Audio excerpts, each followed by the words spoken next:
live analysis, expert discussions on trending stories in politics, business, socio-economy, sports, and documentaries. So catch all the updates on the happenings around the globe. Stay focused on The Fact Today, only on ATN.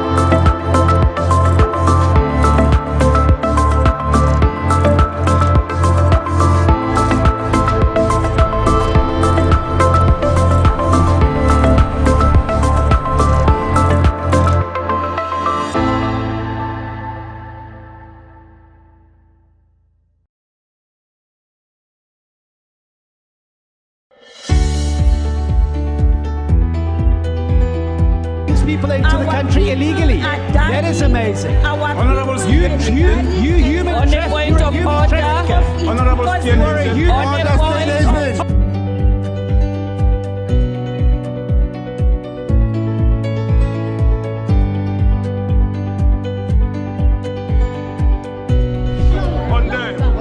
are not picking our calls. They made up their minds. So no agreement with the EU, but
Welcome back.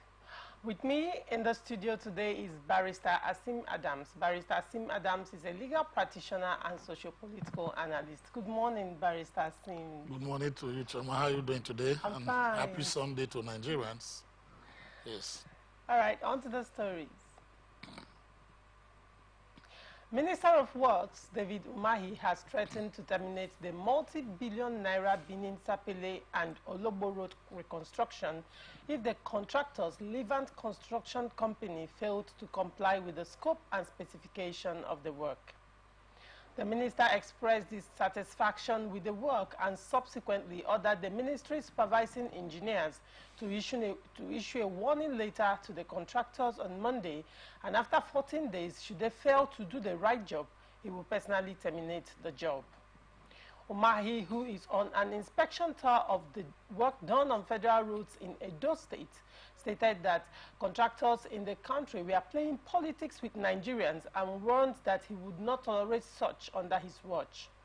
The minister continued with the inspection of the Benin, Eboma, Auchi, and Abuja Expressway. Barrister Asim, Yes.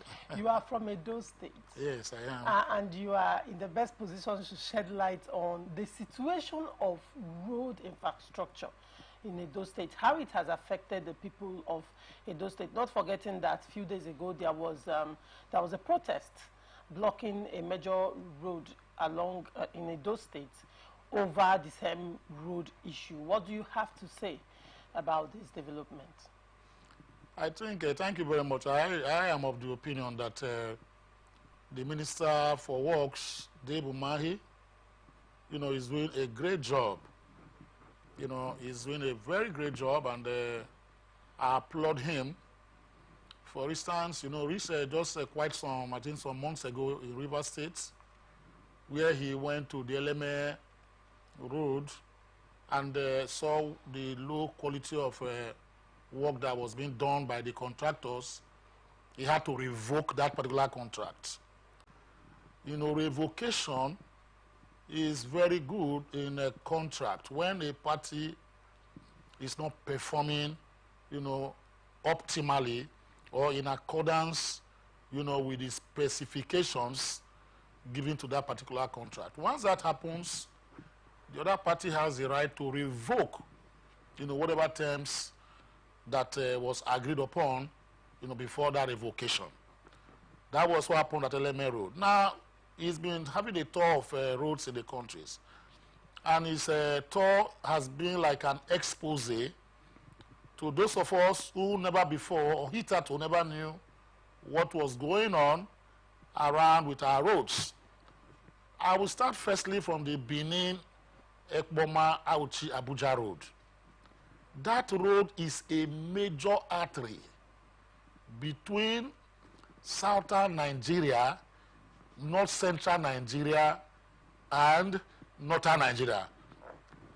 That particular road is a road that every minute you have nothing less than 500 to 600 cars, ply a particular stretch at the same time. Now, it's also a road where foodstuffs, get into one of the roads where foodstuffs, get into the southern part of Nigeria from the north. And most of them also to Port Harcourt, where we are. Even travelers going to the northern part of Nigeria from the south side, for instance, they must pass through that particular road if they are using their vehicles. They must pass through that particular road. So vehicular traffic is very, very high on that road. And the road has been in dilapidating status for close to a decade, if not more than that. Because I applied that road, and when I applied that particular road, even from Lokoja, because the Lokoja bridge, which is very pivotal in that particular road, from that Lokoja down to Auchi, to Ekboma, to Benin. In fact, you can scarcely see where to drive past. The road is so bad. People spend hours on that particular road. Some spend days on the road just because they want to transit between one point A to point B. Now, the whole thing, the funniest thing is this. If you travel on that road, you will see where the federal government, you know, put in those they believe were the financiers of the contract of that particular road. Work is going on, but you see bulldozers moving, shifting sand from left to right, and nothing is going on. So if you see the action the minister has taken or threat the minister has given, I think it's real and it's very important he has to do that. Is it the Saple Olobobini Road? If you are coming from Lagos or anywhere at all and you are coming to Port Harcourt, Bayelsa, and you don't want to pass through the Niger Bridge in Onitsha, the only alternative for you is that particular Benin, you know, Ologbo, Saple, Warri, down to River State, Bayelsa, Akwa Ibom, it is as case may be. That road is very, very, very important also. But the neglect has been palpable, and I don't know why our governments, you know, play with national, you know, institutions like the roads and whatever that we have in Nigeria that would have aided, you know, quick travel, you know, aided quick delivery of, you know, goods, both, you know, eatable and or edible and whatever as case may be. They have neglected it for a very long time. So I commend the minister for doing that. If they go back and they hear the call of the minister, or maybe he goes back to award that contract to a more befitting, you know, contractor with expertise, you know, I believe that they will not treat that particular, those roads with levity again.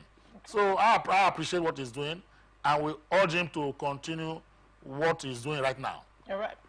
Minister of Agriculture and Food Security Abubakar Kyari and Governor Nasser Idris on Saturday inaugurated the GB Foods Tomato Farming and Processing Factory in Gafara Village, Ngaski local government area of Kebbi State.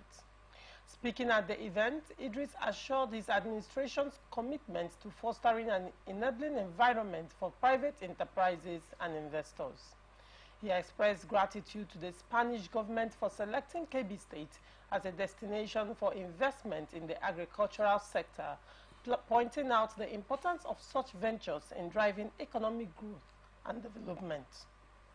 The governor also extended appreciation to President Bola Tinubu for dispatching a high-level delegation to the operations of the tomato processing plant. Kyari, on his part, echoed Tinubu's dedication to facilitating a conducive environment for private investment in agriculture, aligning with the government's 8-point agenda. He commended GB Foods for its substantial investment in Nigeria and praised its plans for expanding the processing facility, stating the important role of private enterprise in national agricultural development. Also speaking at the event, the Minister of Information and National Orientation, Muhammad Idris, lauded Tinubu's initiatives in agricultural development and echoed the administration's commitment to achieving food security through strategic partnerships with investors. Now, Barrister Asims, Kebbi State, this seems to be a good move at this point in the country where, you know, food security is a major challenge. Yes.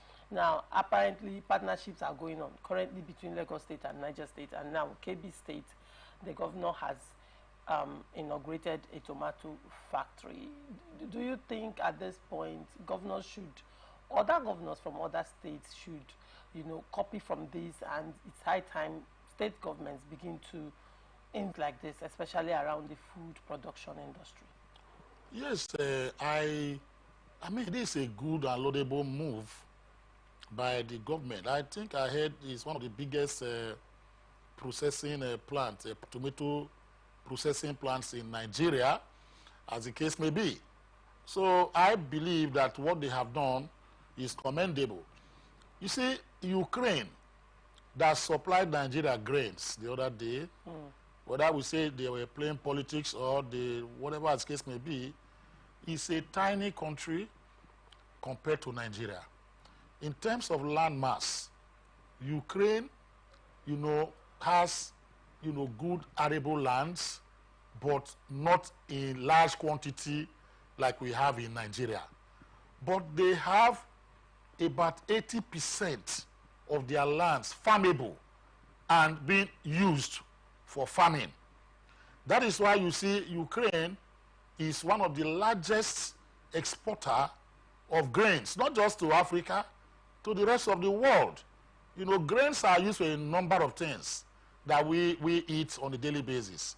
So if Nigeria, with thousands of square meters of lands, as the case may be, arable lands in Nigeria, I don't see any reason why we should be lacking food. Because simple economics taught me, or elementary economics taught me, that land is part of capital. That once you have land, then you have almost 50% of whatever you want to do in terms of manufacturing, in terms of processing, like what is going on right now. So if Nigeria has abundance of land, why are they not tilling that particular land and using it for purpose of agriculture? Apart from that, if these lands, vast lands, if you're traveling from here to Kano, for instance, you are going to see thousands of kilometers of empty, unused lands. The governments are not using it to farm. They just leave it there. Then how do you think we can tackle insecurity? Because the bandits, the kidnappers, hide in the forest, the unused forest, and perpetuate the evil that they are doing. But if you till those particular areas, it will be very difficult for them to have a camp or base there, because those who own farms around there will do what? Alert the police and security agencies that some invaders came to their area, and they will nip those things in the bud. You see, Algeria is the country in Africa that has the largest land mass than Nigeria. Now, if you have seen what is happening in Algeria, Google it. You see that Algeria is utilizing about 65% of its arable land for agriculture, of different types, horticulture, food, whatever, ranches, etc., as the case may be. That is why it's always very difficult for you to hear that there's hunger in that particular place, or they cannot process tomatoes, etc., as the case may be. They even export to Spain, etc., as the case may be. In terms of meat, Algeria export meat to Spain. It export meat to some European countries, as the case may be. So why can't we emulate this kind of situation? Nigeria has not even used 10% of its arable land. So what does government need to do? Is to create an enabling environment and support, like what they are doing to these Kebbi State people now, supporting them, to use those large lands in their areas to now begin to process tomatoes. It means that in Kebbi, tomato grow easily there, and you have them in liters if they are processed. Millions, merchants or whatever the case may be, that will come out. And you'll be very surprised that Kebbi State, if they continue with this pace they are going, may even feed the whole of Nigeria with tomato puree, etc., and extend to other neighboring countries in Africa like Ghana, as the case may be, and even export to the world, because there's a large market for it. Tomato puree is used all over the world. I've never seen anybody that want to cook some stew or whatever that will not go for tomato puree, as the case may be. So it's something that is very, a very commercialized, kind of project. So I encourage them. What we need to do, those states who are not anchoring into what is happening now should look at the Kebbi example and begin to do it. Like in Plateau State, all this war, every time in Plateau, skirmishes, banditry, internecine killings and wars. Plateau is known for Irish potatoes. Not every part of Africa or Nigeria that you can see a soil that will grow Irish potatoes, just like apple. Plateau alone can supply the whole of Africa, and even the world, Irish potato. If only the government of the day, get out of their thinking cap and do the usual and go back to agriculture. A nation that cannot feed itself is a nation that is doomed forever. No matter how richly endowed you are, if you neglect agriculture, you are going to be in deep problems like we are in Nigeria today. Why is it that a basket of tomato, for instance, is so expensive? Whereas even in my area here, in those states where I come from, You just wash your tomatoes, you throw the seed on the soil, it will germinate days after. That tells you that tomato, has, origin in Nigeria here, and that the soil here is very good for it. So let us encourage all this to happen. Like which I told my governor of the gas, I said, look, there's a place they call Eho in Edo State. You see, most of the oranges, people don't know. Most oranges we eat in the south or sock do come from that particular part of Edo State. You see trailers, coming to take thousands of bags to Lagos, especially Port Harcourt, etc., as the case may be, because that particular area, I don't know the kind of soil they have, but every compound and farm you go to, you have acres, you have plantation, you have orchards, as the case may be. So people come in there to buy. Now a bag of oranges, you'll be very shocked how much you buy a bag of oranges in that place. Because the government has not even come to their aid. Preservation, helping them to conserve, and even add to the revenue generation of the state. But they are not interested. What they are interested in is going to Abuja every month by virtue of Section 162 to go and share fact. I ask a question. What of a day that Nigeria do not earn in a month? Maybe there's calamities in the world market, this as case may be. Are the governors going to use their speed or whatever to finance whatever in their states? So these are things that should go on. In River State, why can't we go back to agriculture? The blue line, the blue economy. River State has a littoral, boundary that is running to thousands of kilometers, as the case may be. What have they done about it? How be it that in rivers where you call River State, you see import fish and bring people to eat? Whereas the whole place, the whole of your shoreline is filled up with sheep. What has happened to all these things? Go back to agriculture. In Emoha, you go there, you see a lot of, land mass. Is it a chain? You see land mass there, unutilized. All these young boys who are creating problems here, that engage them in some of all these things. Only the military, lastly, that I know that once did something like this, especially in the old Bender State, where they call it the Bender State communal farms. What they did, was that they found that the youths of Bender State were taken into armed robbery, etc., like Anini and the case of all those, bandits and robbers. What the military government of John Inyega did at that time was to craft out a particular program they call Bender State communal farms, where they employed young men like me. I worked in that particular farm for that period before I entered the university. I had to gather, some of the monies I used in school was through the Bender State communal farms. So they cited them in all the local governments in the Bender State. Now we were growing in my area. We were at Anebete. We were farming rice. In large quantity. That was when I knew that Anebete exists again a border, and that shoreline of the Niger River Niger and Benue, can even produce, rice that can feed Nigeria to Udaba, to Ekperi. These are areas that are well known for rice production. I don't know what is happening that they have not used that in that particular state. But the governors keep moving up and down and doing nothing. Whereas agriculture, is where we should get the alternative. Finally, do you know that the reason why in the 60s the regional governments were, endowed and they never borrowed money from any financial institution in the world was because of agriculture. In the southwest, you had the cocoa, you had the rubber, you had cola nut. They also had, farm settlements. In the southeast, you had cocoa, you had coal. You also have palm oil, as the case may be. You find that palm oil, the southeastern part, they were even exporting palm oil out of Nigeria to other countries. In the north, you had granules and the pyramid there. So why have we not gone back to agriculture? And those particular regions never borrowed money from foreign governments to finance the economy because they were into agriculture until this oil craze came in and they now abandoned, agricultural, produce and whatever the case may be. Right. On to the next story. Government have killed 4 men at Abacheke in Ebema clan of Ohaji Ebema local government area of Imo State.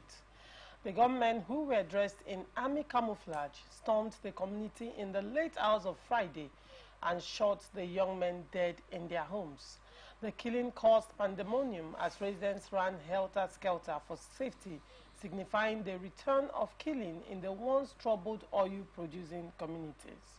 In another story, some concerned residents of Delta State are set to stage a protest over the alleged killing of 19 policemen by suspected herders inside a forest in Ugeli town in the state. It was learned that the police officers, including one identified as Inspector Olubunmi Abe, were deployed on Thursday by their senior officers to wipe out the suspected criminals inside the forest, but the policemen did not return. According to the Delta State correspondent reports, the police have found just 6 decomposing corpses out of 19 thus far, going by the valiant efforts of the jurisdiction's local vigilantes. Meanwhile, in Sokoto State, bandits have reportedly kidnapped an unspecified number of Sianga students at Gidam Bakuso in Gada local government area of Sokoto State.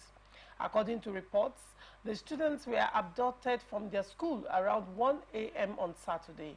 The proprietor of the school, Liman Abubakar, said 15 students were unaccounted so far, but we are still counting, he said. This incident came barely a day after the terrorists stormed a government school in Kaduna State and abducted over 270 pupils. According to Abubakar, the bandits invaded the town around 1 a.m., shot one person and abducted a woman. He said, as they were leaving the town, they sighted our students rushing into their rooms and they kidnapped many of them. We have so far counted 15 who are missing and we are still searching for more, he said. Abubakar added that this was not the first time the village was attacked by bandits. In another twist of events, Kaduna State government has denied hiring a private negotiator to free over 200 primary school pupils abducted by bandits in Kuriga community of Chikun local government area of the state. It was reported that armed bandits stormed a joint secondary and primary school in Kuriga village of the state and kidnapped about 287 pupils and teachers on Thursday morning. A media report claimed that Kaduna State government had hired a private negotiator to talk to the kidnappers to secure the release of the kidnapped victims. But a press statement issued by the Chief Press Secretary to the Governor of Kaduna State, Muhammad Lawal Shehu, said the state government has neither hired a negotiator nor contemplated making such moves. In Katsina State, hundreds of children in Katsina State, northwest Nigeria last week took to the streets unguided, following several attacks on different villages in the state by bandits for 3 consecutive days without intervention from security agents. The children's actions have been generating reactions from well-meaning Nigerians who saw the development as a slight on the country's entire security architecture. They blamed the government for allowing the situation to degenerate to the level where minors took protest as an option. According to reports, the bandits last week launched several attacks on different villages in Katsina, including the Woma community, which was attacked for 3 days consecutively without any intervention from any of the security agencies. This development angered the children, whose parents were being savagely slaughtered like animals, and they stormed the streets, bearing sticks and chanting to express their grievances over what they called the nonchalant attitude of both the government and security agents towards their security and welfare. The protest, which took place in Woma, had children whose ages range between 10 and 15 majorly. Barrister Sims, the nation appears to be grappling with a lot of issues ranging from hunger to economic downturn and insecurity. But in face of the hunger and the rising cost of living, insecurity seems to have taken a backseat. But now, in a sad twist of events, insecurity appears to be on the high recently. It appears the bandits feel, or the herdsmen, or whoever that is perpetrating this whole thing feel that, okay, it's like we are not making the news again, and they all decided to start striking at the same time.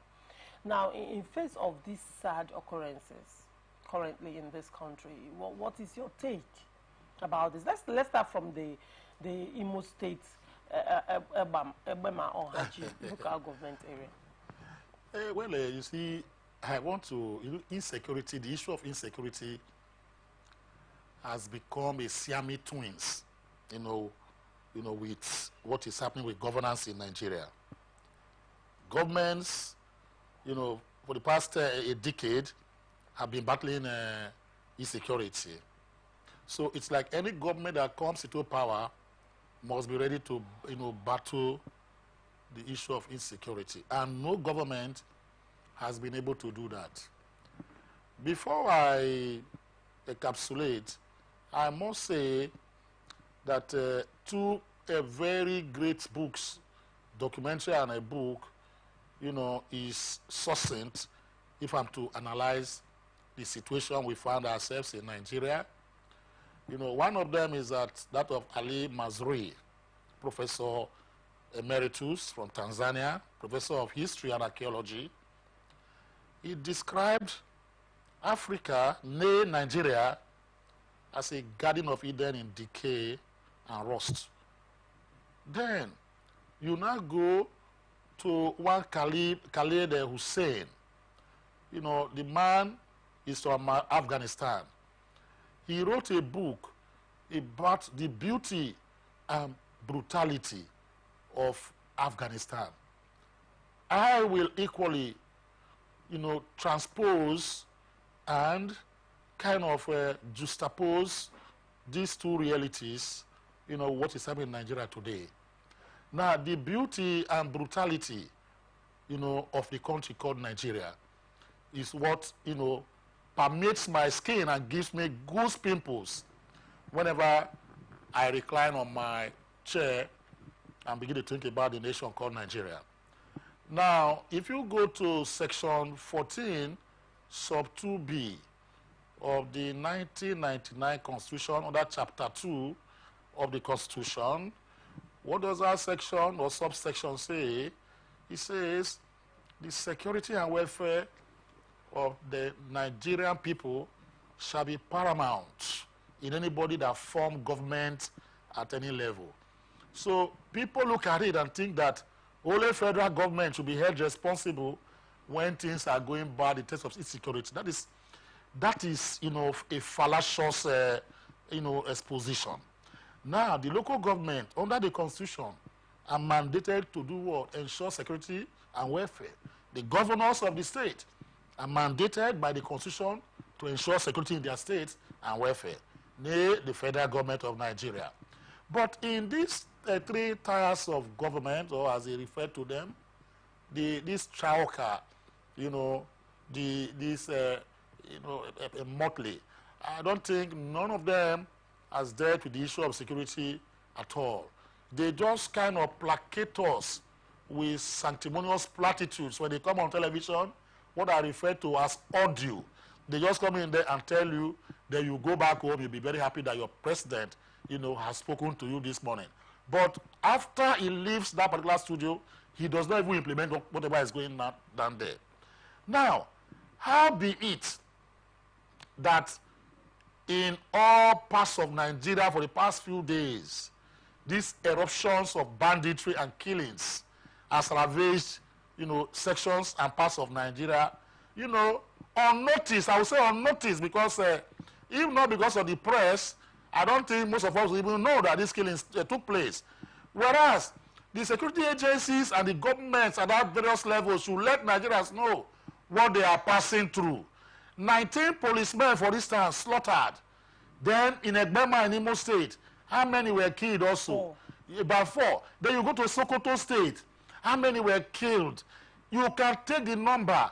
And from what I found out or what I heard from statisticians is that this month of March alone, it's not even half of the month, that Nigeria has lost about 2,400 people, citizens for that matter, not foreigners, not aliens.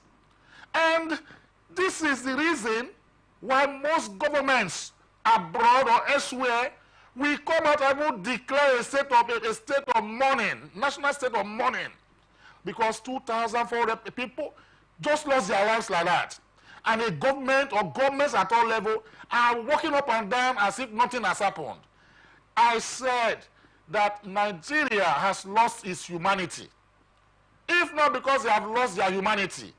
I do not see any reason why the president, the governors cannot hold a joint press conference where they will address these areas that this particular banditry and killings took place, assuage the feelings of the people, visit the families that are lost, or that are bereaved, to give them words of consolation.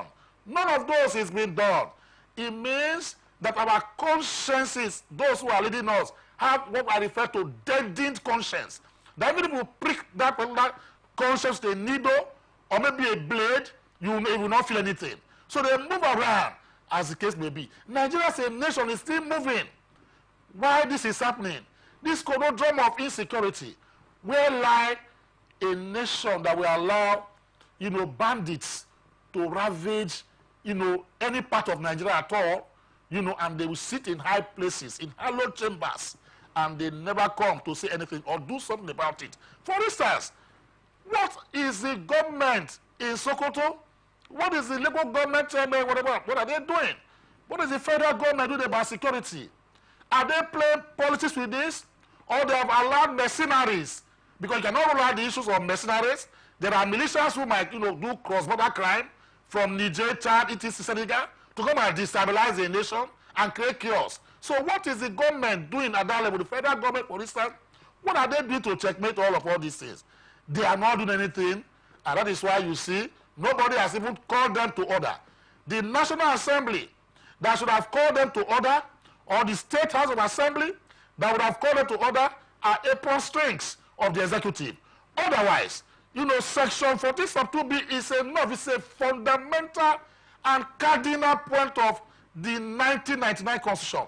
Now, if all governors and governance has broken down, as the case may be, why can't impeachment processes, be brought upon a governor that is unable to secure his own entity, or the president that is unable to secure Nigeria, and giving us, what we want to hear, but we are working to fight insecurity, as the case may be. No nation will lose 19 of its police officers. I will be sleeping with their 2 eyes closed. I have never seen that in any part of the world. What kind of a country do we run in? What kind of a country is this country called Nigeria?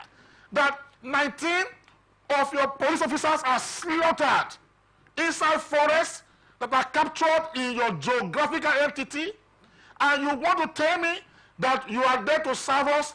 What about the families of the 19 who left to go and protect people while we were sleeping? What national honor have you given to them for losing their lives? Do you think that if I have a child I want to join the police force, I will allow him or her to join the police force with this kind of mesmerizing, malfeasance going on there? I will not allow that to happen. Nigeria has become a debacle and a laughingstock in the Committee of Nations. Now, investors will not come. Now, look at what is happening in Imo State. Do you think investors will go to Egbema to go and begin to do anything? In Sokoto, who is going to go there? As the case may be. To tackle insecurity is not a big deal. How do you send your security men inside the forest to go and wait for bandits or look for bandits as if they are going to hunt antelopes or whatever the case may be? You use science and technology to track these people, eliminate them and take them out. Not this kind of morbid and archaic, anachronistic method of policing and security, whatever we are doing. You can never win security wars like this. No nation will depend on that. Look at what is going on in the world today, even though unfortunately it's happening in Israel, as the case may be. They circle their enemies that are disturbing their territories, eliminate them before we wake up in the morning. They do not send thousands of people to enter the forest and do whatever they want to do. This is the age of technology and science. And that is what we should deploy and employ. What has happened to the Tucano jets that we say we spend billions of naira doing? That once this Tucano jet fly above Nigeria, they will detect where terrorists are, they will eliminate them immediately, as the case may be. What has happened to those jets? Why are they not flying? So why will Nigeria be butchered on a daily basis like this? For me, I believe that is a lackadaisical attitude of governance at all levels that is giving these bandits or kidnappers the temerity to begin to do what they are doing. Nobody is safe in Nigeria. If government is doing all these kind of things, I don't know who is going to rescue Nigeria. It's a sad development and commentary, and it's very, very sad. Well, Barrister Sims, let's dwell a bit on the Katsina State event where children had to enter the streets to protest. And allegedly, they were attacked for 3 consecutive days in Wuma village, and no security agency came to their help. And the children had to witness their parents being slaughtered like animals for 3 whole days. Has it gotten to a point where children now have to lose their childhood, become adults overnight, lose confidence in the government to a point where they hit the streets? Children between the ages of 10 and 15 who hit the streets in their hundreds to protest. And why is the government not reacting to this sad situation in Katsina State? Because there's absence of governance. That is what it means. Even if they postulate to say we are governing very well, but for what has happened, it means that there's absence of governance. If the children who ought to be in school, or maybe who ought to be in the cradle, as the case may be, now see where their parents are being brutally slaughtered, they can never forget that situation. They can never forget. It's so traumatic. Psychologically, I don't think that child will grow up being a normal child, or those children will grow up being normal, because they saw blood and grime. They were battling with poverty, first of all, on how to feed and not to even get education. Now you now come with the brutality of killing their, their breadwinners, their parents. And overnight, just like you rightly said, they now become adults overnight. Where lies the social, security? Where lies the compassionate and compassion of what leadership? One of the key ruders of leadership is being compassionate. Leaders who are not compassionate are dangerous and wicked. Leaders who are not, compassionate. Compassion shows empathy. Compassion comes with love, wrapped, in empathy, sympathy, and rehabilitation. The government has not done anything about that. They allow them to even go and begin to protest.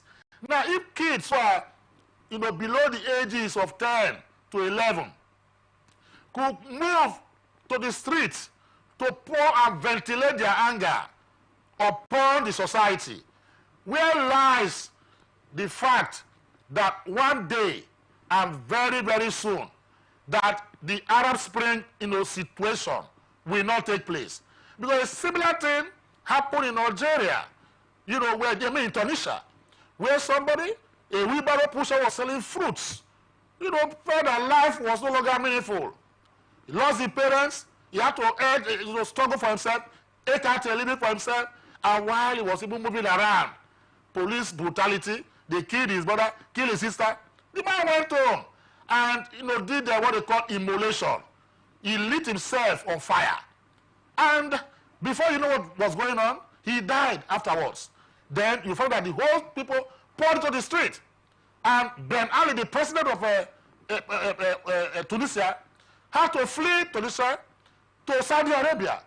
And that was the beginning of the Arab Spring that claimed the life of Muammar Gaddafi and some other African leaders, as the case may be. So Nigerian leaders should not joke with what happened in Katsina.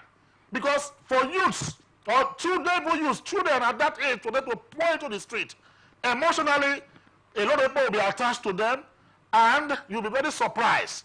I pray it does not happen, but at the end of the day, it's real something that is so sad for Katsina State government. The federal government has to investigate, intervene, rehabilitate, those kids, for instance, because where do you take them to, as the case may be? The other day I heard they even invaded their school in Sokoto State. The question we have asked is this, this school security program, a security program that was launched by, former Prime Minister of UK, Tony Blair, where they budgeted, millions of pounds for them to secure schools in the northern part of Nigeria. Where has the money gone to? That there is no security in a school, no matter how remotely located, that bandits will come and take about 280, students or pupils into the forest Just like gorillas come out to kidnap people and take to their identities as guess maybe. What is happening in Nigeria? So it's a sad commentary. I really don't most times like to debate on this issue of insecurity and its causes because of apoplectic rage. I might even react if I'm not very careful. So let us rest this one at that particular point in time. Right. On to the next story. The president of Nigerian Labour Congress, NLC, Joe Ajero, has charged President Bola Tinubu to stop playing politics and address the issues of hunger and unemployment facing Nigerians. Ajero was reacting to Tinubu's remark that it's unacceptable for labor unions to call for a strike within the first 9 months of an administration. Tinubu, who spoke at the Lagos Red Line launching, emphasized that the organized labor does not represent the sole opinions of Nigerians. According to him, if labor unions want to participate in the election, they should wait till 2037. However, Ajero assured Tinubu that labor unions are not hunting for his job. Meanwhile, former National Vice President of the Nigerian Labour Congress, Issa Tijani, has accused the National President of the Union, Joe Ajero, of alleged moves to plunge Nigeria into economic and political crisis using his excessive strike actions. Tijani, who spoke to newsmen in Kano on Saturday, alleged that the president of the Nigerian Labour Congress, Joe Ajero, is up to something considering his frequent strike calls, even when clearly the government was on top of issues raised. He noted in disagreement with the NLC president that bargaining power is not always 100%, insisting that as a pressure group, when you have 60 to 70% of what you're looking for, then you negotiate and allow peace to reign. The integrity of NLC today is at stake because they have deviated from their main jobs of protecting the collective rights of Nigerians, while President Joe Ajero is ill-equipped to continue as a leader of the most prestigious union in Nigeria, Tijani said. He continues, but in the case of Joe Ajero, even when the government is making frantic efforts to solve the issues raised by the NLC, he still insists on going on strike or protest, clearly showing that he doesn't mean well for this country. I don't know the kind of NLC Comrade Joe Ajero is leading. In those days, we were held with high esteem whenever we backed. We had the serious reason to shout, and we were listened to. But today, the NLC is acting as if they have some ulterior motives away from the real issues. Issa Tijani cautioned and continued, how can NLC ask for 450,000 naira minimum wage, which every right-thinking person knows is practically impossible? How much is a state having, and how much are they spending today as salaries and other wages? Which of the Nigerian states or local governments can pay such kind of minimum wage? Furthermore, we don't seem to understand that salaries are not increased by figure but by percentage. And even at that, today a local government is paying a salary of 58% of its total income. How much are they getting? So we should be realistic in our bargaining. This is the former vice president of NLC, yes. Tijani, calling out Joe Ajero and Yes. accusing him of sabotage and being up to something and not being realistic That's right. with the current economic situation of the country. I subscribe, largely to what Tijani has said. Okay. That is the past Vice labor unionist. I want to say every fora or all the forums I have been to that I have the opportunity to talk, I always tell Nigerians that Joe Ajero is a comic figure. Joe Ajero led Labour Congress. It's a charade. Joe Ajero's Labour Congress, as they call them, is a facade. You understand? And I look at it, and I have reasons for that. I have followed leaders, apart from Michael Imodu, whom I was not born when he was into his activism, but I've read books on him, on how active he was as a unionist. I followed vividly the Nigeria Labour Congress of Hassan Sumonu. I followed also the Nigeria Labour Congress of Larry Arugudade. They were all members. I followed the Nigeria Labour Congress of Pascal Bafiawu. Then Oshomole Adams was his vice president as at that time. I followed them when they tackled the issue of June 12th with a military despotic government of the dark-goggled, late Abacha. I followed them on how they fought, for the rights of Nigerians, how they were incarcerated, and how they fought for June 12th to be realized. I followed them. And I follow people like Kokori Ovie late, but unfortunately, Nigerians do not even remember that man today. Kokori was a labor union, member of the Nupeng stock. He brought his Nupeng or whatever and crashed the country down for close to 3 weeks. And Abacha and his military goons had to go after him. He did not go into hiding. He submitted himself to the defense headquarters of the military and said, this is me, Kokori Ovie, that you'll be looking for. I am not running away from Nigeria, but I stand on where I stand, that June 12 must be realized, and Nigerians or Nigeria, must be re-entered and brought to the Civil Committee of Nations. They took him into captivity. They released him. He was almost blind when he came out. He sacrificed.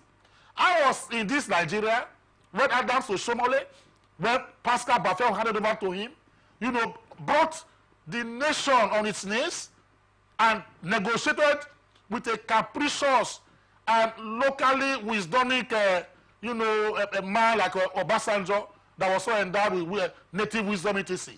They negotiated. Even though they did not achieve much, they achieved a modicum of what they set out to do. And that related and made Nigeria to relate them. Now, in the Joe Ajaero talk, even this Ayuba Waba that handed over to Joe Ajaero has said that he has never seen this kind of labor movement in Nigeria, where the labor movement is sending on spindle legs, participating in debauchery, E2C as the case may be. I liken Ajaero's Labour Congress or Ajaero himself to Sisyphus, the Greek god, that he is just there, moving motion without movement. We roll the stuff up and he bring it down again, achieving nothing at the end of the day. That is on a daily basis. They call strikes. The strikes they have called between the time Tinubu came into power is about 6 or 7 of them. What have they achieved? To the extent that for the first time in the history of Nigeria, where a labor union president, was, beaten up and locked up in a car and taken up to unknown place. It did not happen as at that time. The labor will cripple the country and the economy of the country. But because Ajaero is somebody that is not, I don't know the kind of movement that he's talking about, people don't respect him any longer.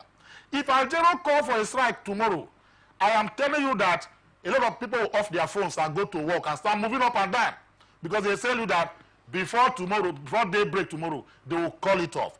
So I subscribe to what Tijani, said. Ajaero does not have any mission or vision for labor union in Nigeria here. Now, I don't know when his tenure is going to expire. I don't know whether the Labour Congress board do not have, a clause in their constitution that you can pass a vote of no confidence on one of the leaders that is not performing, like Ajaero.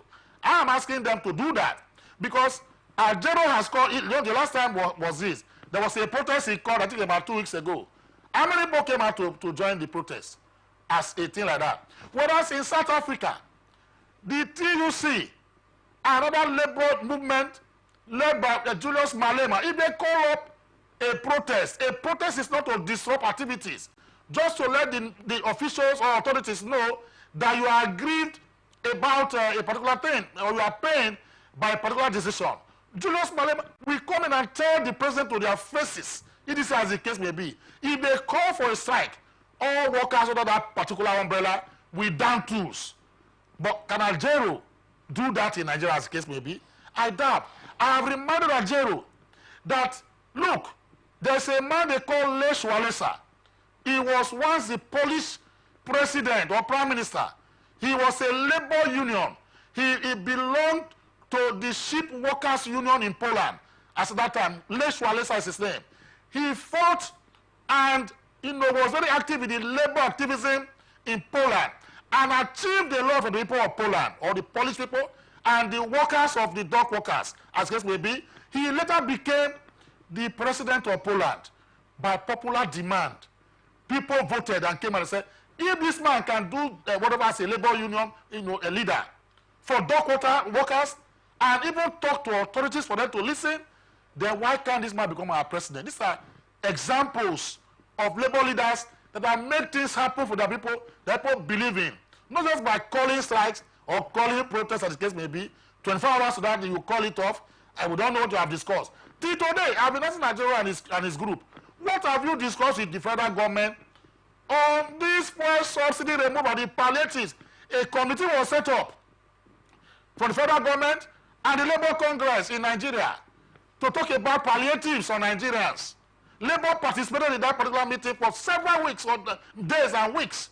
What has become the outcome? What is the white paper, as you say, meeting government or whatever, to now tell us this is what we have agreed with government on palliatives for your workers? That is why people can talk to him and say, Labour is not the only opinion holder in Nigeria. Yeah, of course, the president can say that because you have become a falling wall that goats and fowls will climb on top of you. That is what Ajero and his Labour Congress is right now. So I don't have any modicum of respect, not an atom of it, very infinitesimal. I don't have anything about Ajero. I don't subscribe. What Tijani is saying, for me, is apt and very, very appropriate at this point in time. That is my take on this Ajero issue. We need not even discuss Ajero, because I know Ajero is a jester. He's a hedonistic person and all those things. All right. So that's how it should be. All right, we'll go on a short break. When we come back, we'll look at National Assembly Northern Senators' alleged 3 trillion naira budget pardon. Do not go away.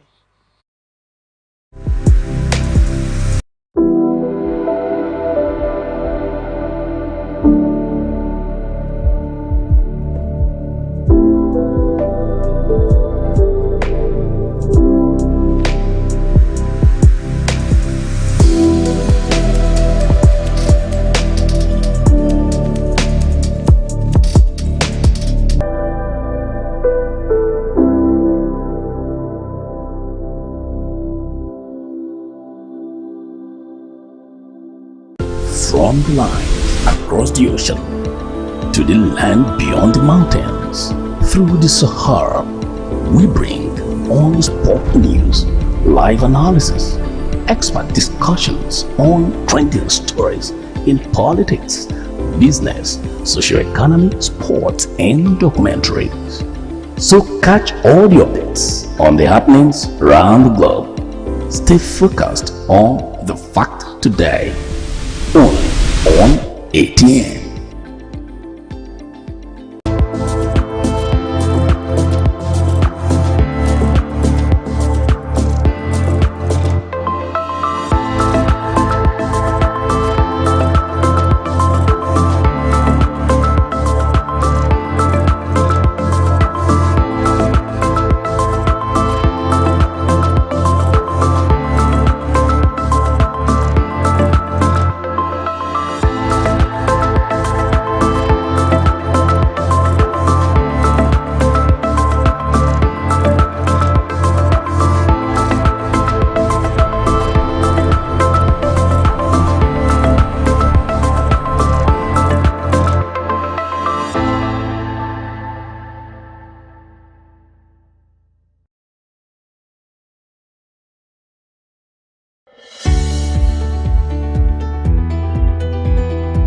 People into the country illegally. That is amazing. You human trafficker. You are a human trafficker.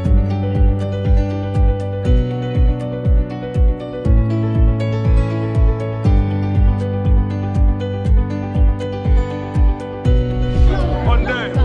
They are not picking our calls. They made up their minds. So no agreement with the EU, but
Welcome back.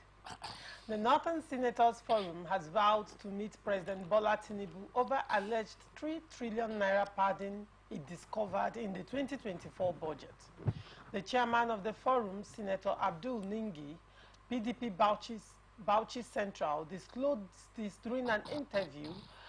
He said the forum has commissioned consultants to thoroughly scrutinize the 2024 budget to review how 3 trillion naira was surreptitiously added to the amount passed by lawmakers. He also said the forum would soon confront Senate President Godswill Akpabio with his findings concerning the 3 trillion naira alleged pardon. On plans by the reform to review the 2024 budget, Ningi said, "This is true. For the past 3 months, we have engaged consultants to review the budget for us. We have some experts that are working on it line by line. We have seen the huge damage that was done, not only to the north, but the entire country in that budget. We are supposed to sit with the Senate President to inform him about what we have observed. We want to show him what we have seen in the budget that is not acceptable. We will not accept them, and we don't want the country to continue spending money on those things." Apart from what the National Assembly did on the floor, there was another budget that was done underground, which we didn't know. The new things we have discovered in the budget were not known to us. We haven't seen them in the budget that was debated and considered on the floor of the National Assembly. On alleged discovery of 3 trillion naira pardon in the budget, Nindi added, "For example, it was said that there was a budget of 28 trillion naira, but what was passed was 25 trillion naira. So there is 3 trillion naira on the top. Where are they? Where is it going? So we need to know this. There are a lot of things," he said. "We are coming up with a report, and we will show the president himself and ask him if he is aware or not." Okay, that's a lot of information coming from Northern senators, yes. And that's a serious allegation right there. Now, in light of this revelation, what do you have to say about what this might mean for the National Assembly and the presidency? The first thing I will say is that this is not new. Before now, during, I think, Obasanjo, Yaradua, and even Jonathan's administration, we had issues of budget padding. Budget padding is just like what obtains in the property industry, where you sell a property for the sum of 30 million naira, you now take off 5 million naira without the owner of the property knowing that you sold that property for 30 million naira. You go and give him 25 million naira as the value and purchase price of his property. So at times, the purchaser may not also know that that property's original amount is 25 million. They will tell him it's 30 million and he's ready to pay 30 million. So what they now do, some of these people now do, they now take that, they do 2 deeds of conveyances. One that has 25 million and one that has 30 million. The one that has 25 million, they go and give to the owner of the land to sign. They will sign first. Then they now remove that page where you have 25 million, and insert the one that has 30 million and give to the buyer, to now sign. You understand the point now? Everybody goes. So that is it. So when it says budget is it 23 million or 25? 28 million, but what is officially 25. So which means it's asking where is 5 is it 5 trillion? 5 trillion. Where is it? Is it under this table or maybe under the seats in their place there? So these things are not new in the National Assembly. Allegations, some have been proven, some have not been proven. But Nigerians know that there's the word they call budget padding, as the case may be. So what I thought Ningi would have done, because this is the problem we have in Nigeria, even in Nigeria police, they will arrest before investigation. They will publicize and say they have arrested one bandit who is creating problem for Nigerians all over the place. Then they now say investigation is ongoing. You have not even concluded your investigation. Like, if you look at that his statement, what I describe as a fallacy of equivocation, you know, and a conclusion, and you are not coming back to now say that you have asked your auditors or whatever to look at it critically. Assuming the people you sent to go and verify and look at that critically came out with a different expectation result and say, no, it's not up to 5 million or 5 trillion, or there was nothing like that. You have already concluded that there's padding. Why did you not do your investigation first? Then submit your findings to the House, National Assembly, for them to look at it and debate it. Then you cannot tell Nigerians with facts how the 5 trillion was, removed, how the 5 trillion was added or maybe removed, as case may be. Now, if you bring him as a journalist to this studio to come and question him on facts he has, he will not be conclusive. He will tell you that his auditors are still working on the information they got. So why did you come out? So some of these people just come out and talk before they do their investigation. And that's very wrong. That is why you see police will arrest somebody. Tomorrow the next day they have released him. The wrong person was arrested. Because you never did your investigation, first of all. So a similar thing is what is happening here now. So I take these things with a pinch of salt. And he even went to Absa BBC to go and make this report, and not the national and the terrestrial TV that we have around here. So I really don't understand why this hoopla about this whole this thing. But I believe that if you have any claim or allegations, to pardon, I would advise Ningi to send it to the General Assembly, which is based in Abuja, and stop all this kind of rabble rousing.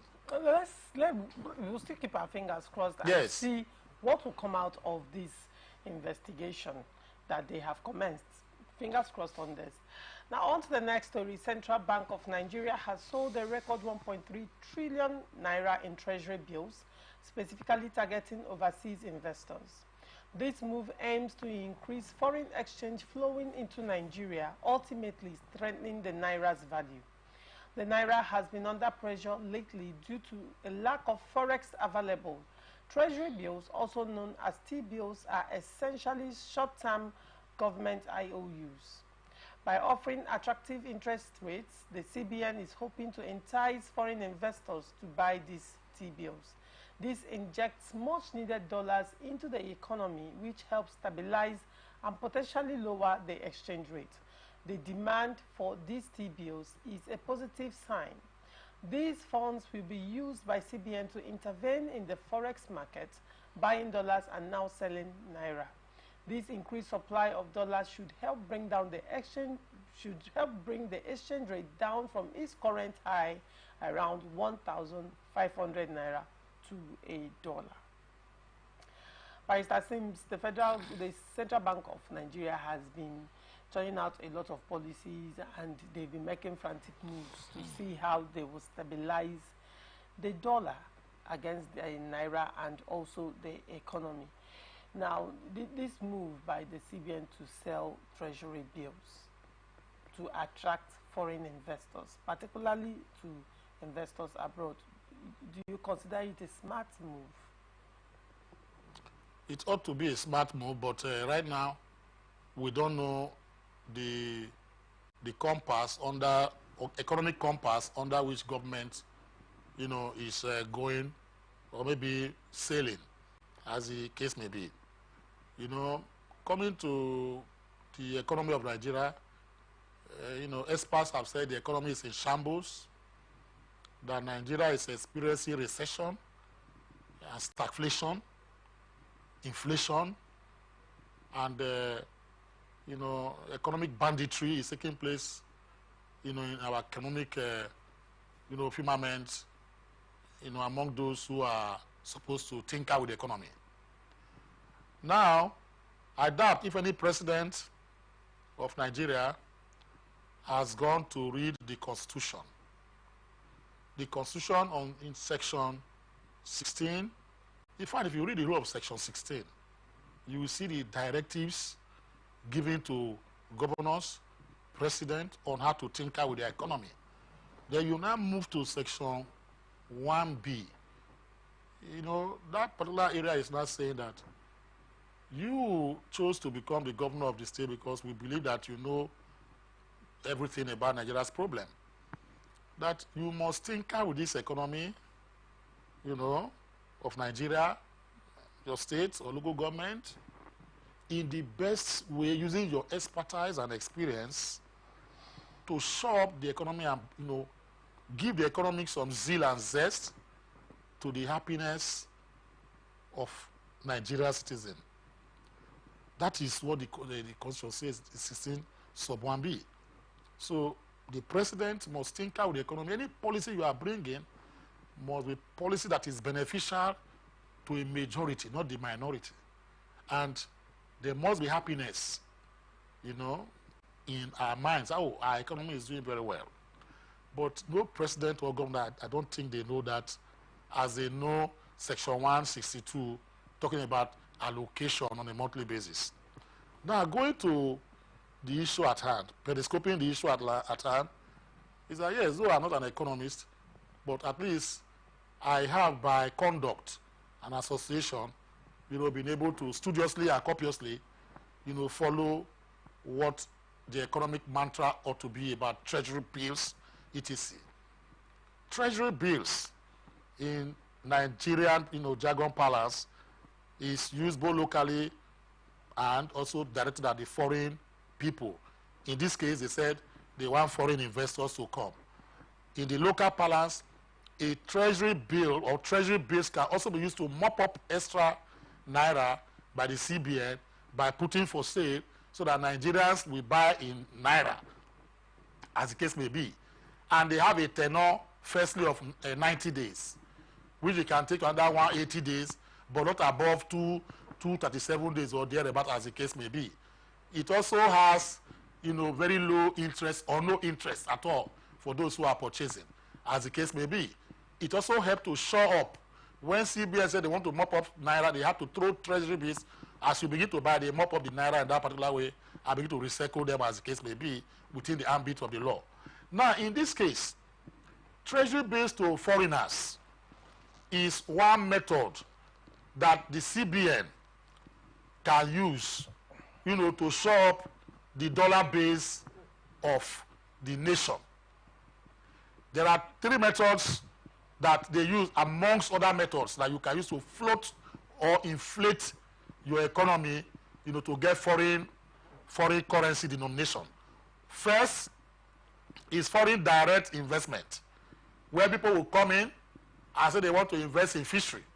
Like in the Kebbi issue we discussed just now, that should be foreign direct investment. Because I heard them talking about a particular country that is partnering with Kebbi State to do what now? To establish that tomato factory in Kebbi. They are into that. That is very foreign direct investment. The man coming from Lebanon, from UK, whatever, he's not paying in naira. He's coming with dollars, you know, which can later be changed to naira. That dollars he's coming with will pass through the bank, CTC as the case may be, and the CBN must be aware of that transaction and we use that to shop their whatever as the case may be. Then the second one is diaspora remittances. You know, diaspora remittances are Nigerians who are based not just in Nigeria. But what I see, people just say diaspora as if it's a Nigerian word. Diaspora remittances is not so. There are people who work in Nigeria here who are not Nigerians. They are from the UK, but they work in Nigeria for companies in Nigeria. If you pay them, they send their money to their countries of origin for their families to survive, etc. as the case may be. You know, ipso facto, Nigerians who are everywhere in the world, you know, want to send me what they call, some of these, I forget what they call this in exchange, that you can go to a courier, money courier, whatever companies. You go there and you, your brother sends you $5,000 of the US, you go there and exchange and you go. So those are, that is a diaspora remittances. That is the second part of, you know, getting inflows and whatever in foreign currency to any nation. Then trade. A lot of things do happen in trade. If you import, export, like you are exporting Gary to an American man, he's going to quantify it and denominate it in a dollar. Say, okay, a dollar is exchanging for naira in this form. Okay, can I get so quantity or whatever at $850,000? Then you now denominate to your naira. Now that money is paid. It shows up the reserve of the CBN. It shows up the foreign reserve of Nigeria, because those particular foreign currencies must pass through the CBN for them to be exchanged. You cannot just carry it and be moved up and down, as case may be. So it shows up the economy. You know, so in this case, the treasury bills for foreign individuals, as they have alluded, is that they want people. You know, there are people in the Western world, they have so much money, but they don't know what to do with the money. Some will just will, you know, and bequeath, you know, $1 million to cat and say whenever the man dies, that the cat should take over and become the man that inherited, you know, that money. Some of them have a lot of money also. They want to go into foundations, you know, NGOs or whatever, and put their monies into whatever they are doing. So in this case, they can also do business by buying treasury bills. You know, when you buy treasury bills, you are helping our nation called Nigeria, and you buy them in dollars and in pounds or in euro, as the case may be. It will show up. That's another avenue and a very clever move, you know, for the CBN to now enrich their reserve and our foreign reserve in terms of dollar capacity and the kind of foreign currency we have. Because it's an aberration. Look at what is going on.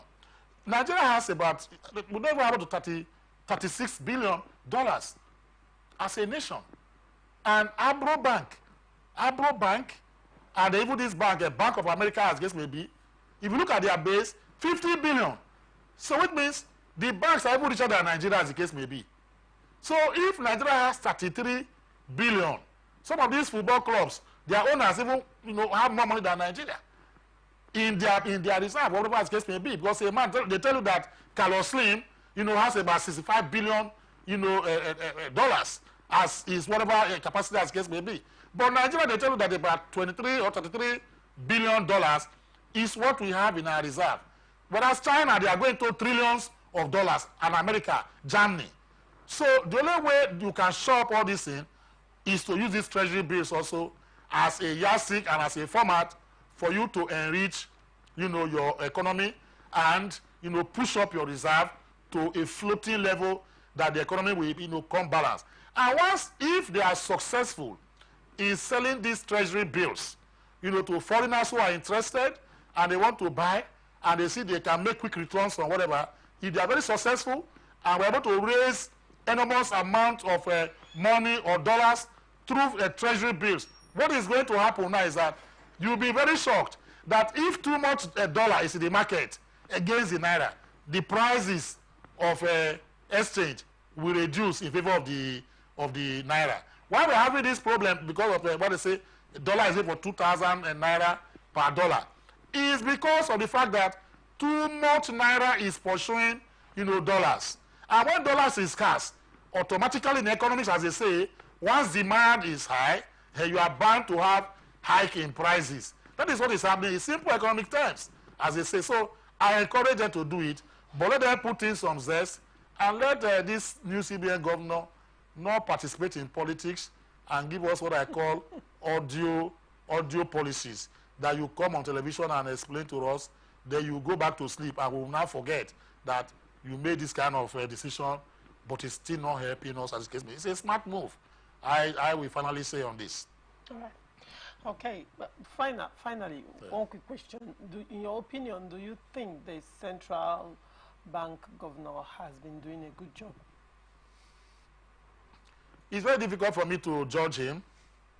One is that it's not long he got to that office. Two is that that particular office, you know, has been filled with malfeasance, you know, corruption, and a lot of controversies. So it will be very difficult for you to judge, you know, the person that is there right now. But the final, you know, judgment I am getting, and I think most Nigerians are passing on him, is that one, is that during his tenure, the naira was, you know, wayward. the naira was on a free fall, amongst, currencies of the world, to the extent that a dollar was now going for as much as 2,000, naira, as the case may be. So that shouldn't have, been. I don't know what they did that skyrocketed and made the naira a wayward, currency amongst the committee of currencies in the world. So maybe it was bad policy. And the policy a lot of people talk about is that they were saying that they should allow market forces to now determine, the naira, how it goes up and it goes down, as the case may be. The question I asked now, they said the naira has come down, that from 1.8 or whatever as the case may be, is now 1.5 or 1.4, or sometimes they say it's 1.2. I asked, was it market forces that determined that? I don't think so. What happened in that case was that the dollar naira ratio management was being cabalized.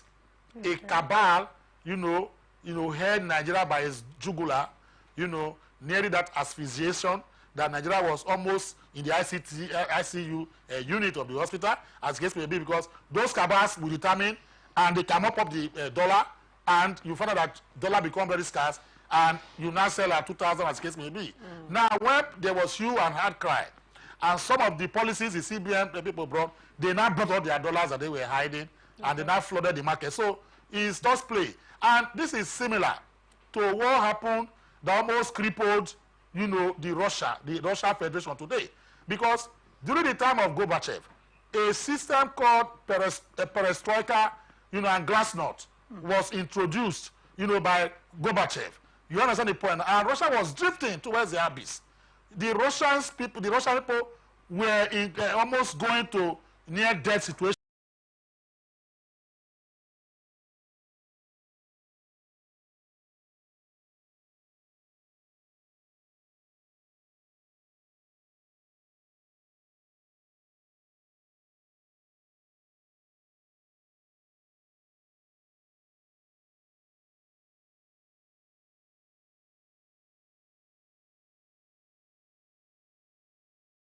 Very good, map. Although not on the dictatorial side, where he's a dictator, unleashing wars on people, but economically, Russia has grown. Russia is more or less like America if you want to stay. Yeah. Yes. All right. That's right. Nigerian government says citizens in diaspora can now apply for the issuance of their international passports seamlessly online. Minister of Interior Olabunmi Tunji Ojo disclosed this in a statement on his official X handle on Saturday. According to the minister, Nigerians in diaspora can now apply for their passports in the comfort of their homes through Nigerians' official passport issuance website. During an interview, Tunji Ojo said Nigerians in the diaspora can apply for the passport issuance starting from March 8. He noted that the development would be the third stage of the ongoing automation of Nigeria's Immigration Service passport issuance system. Olawura Adepoju, the former Comptroller General of Nigerian Immigration System, had corroborated the minister's assurance on the commencement of automated passport issuance. Earlier on January 9, the automation of the passport issuance process had commenced for applicants within Nigeria.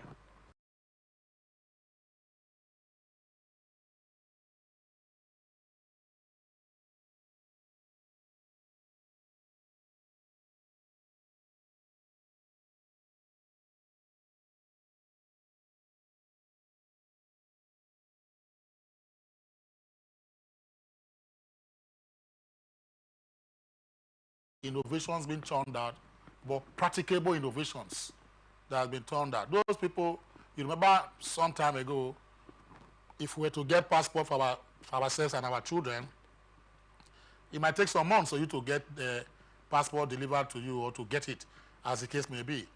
But the bottlenecks involved with those, remission of passport right now has been broken by this particular minister, and it is a welcome development. We have seen that you can apply for your passport and get it in no time. That is, a revolution that has, taken place in that ministry. Now, the other revolution is the one is talking about the automated, whatever as case, I don't know what they call it, you know, where I believe that you can be in the U.S., you log into their whatever, fill your information, and passport will be issued and delivered, you know, to you without you visiting the offices of Nigeria Immigration, the embassy, as case may be. So if that is what is going to go on, I encourage him to do that. I solidly behind him, so that it will give a Nigerian passport effortlessly. I was discussing with some years back. I was discussing one American friend of mine, you know, who a journalist, and online we're talking. I said, okay, I said about passport, you know, send me. I mean, he said he does not have the passport, that he does not have his American passport. I said, why? He said he will go there tomorrow and you know, get one issued. I said, how? How can you live? We don't have a passport. The question he posed to me was that I scarcely travel. I've not even traveled.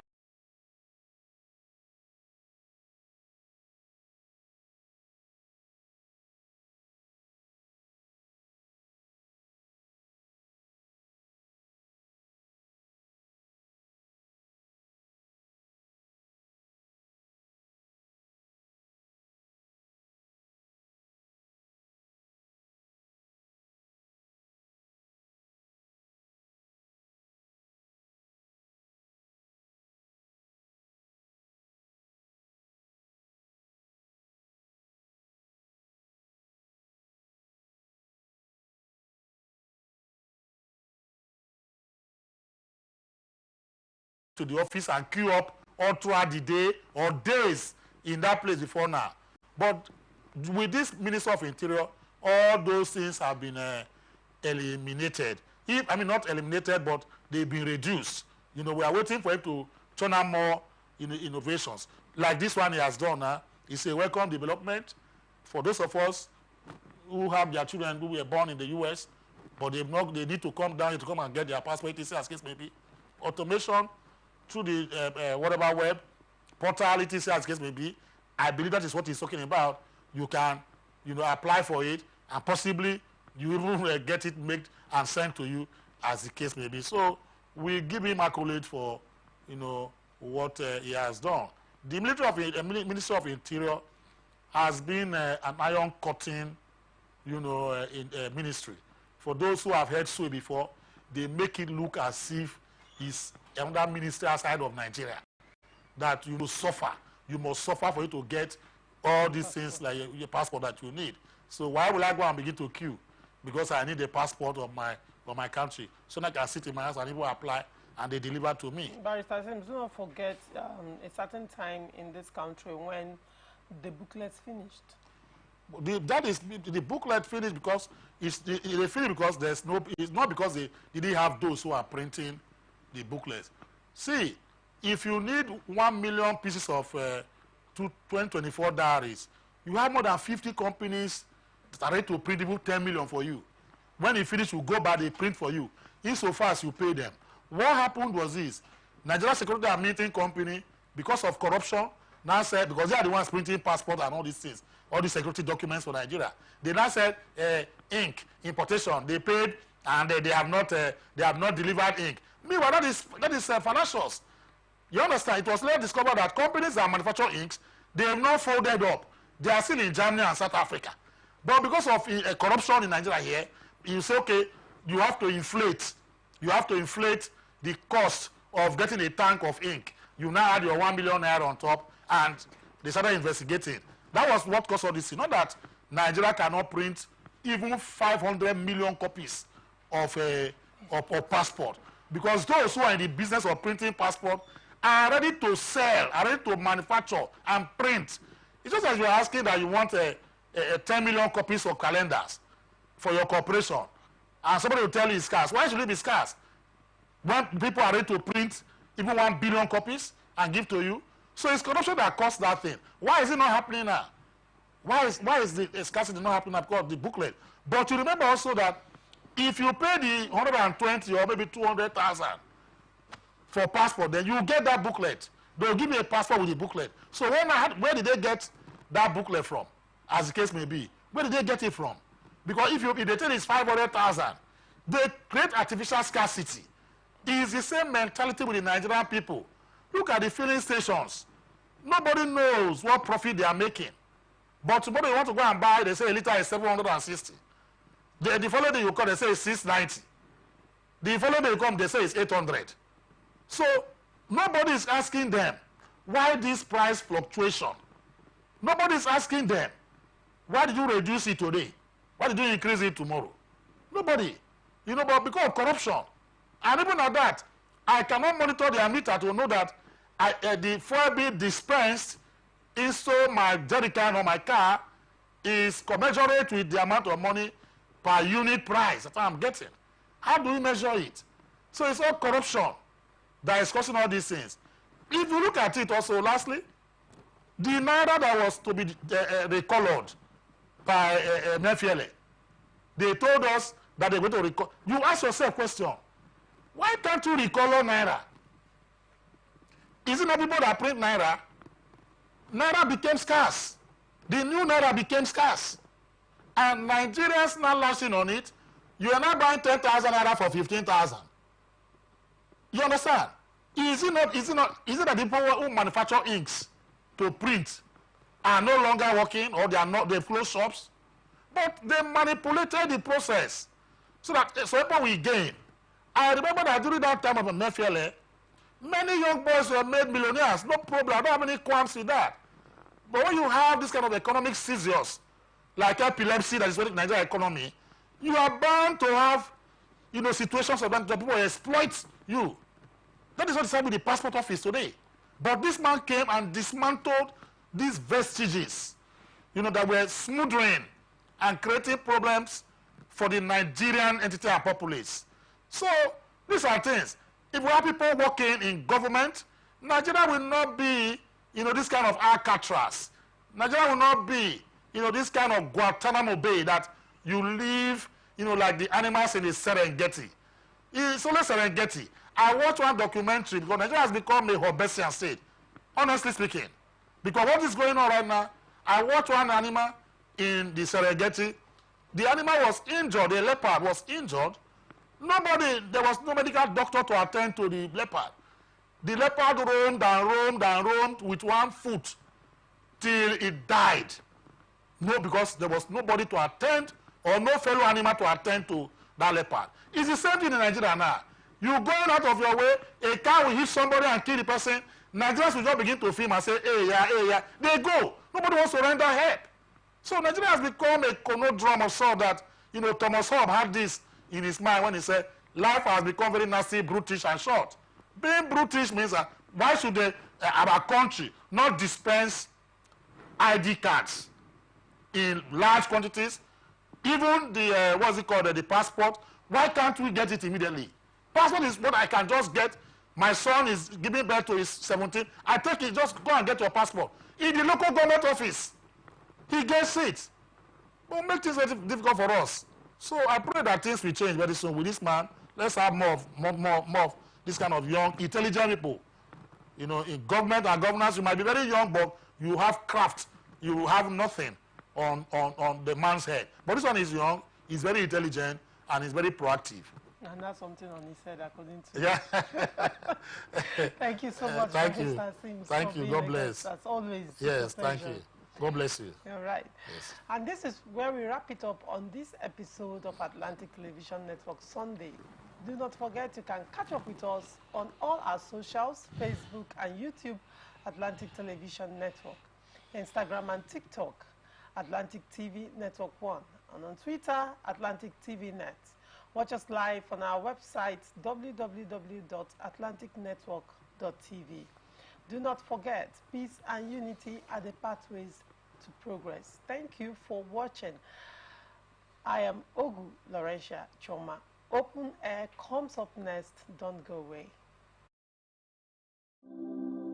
From the line across the ocean to the land beyond the mountains, through the Sahara, we bring on-spot news, live analysis, expert discussions on trending stories in politics, business, social economy, sports, and documentaries.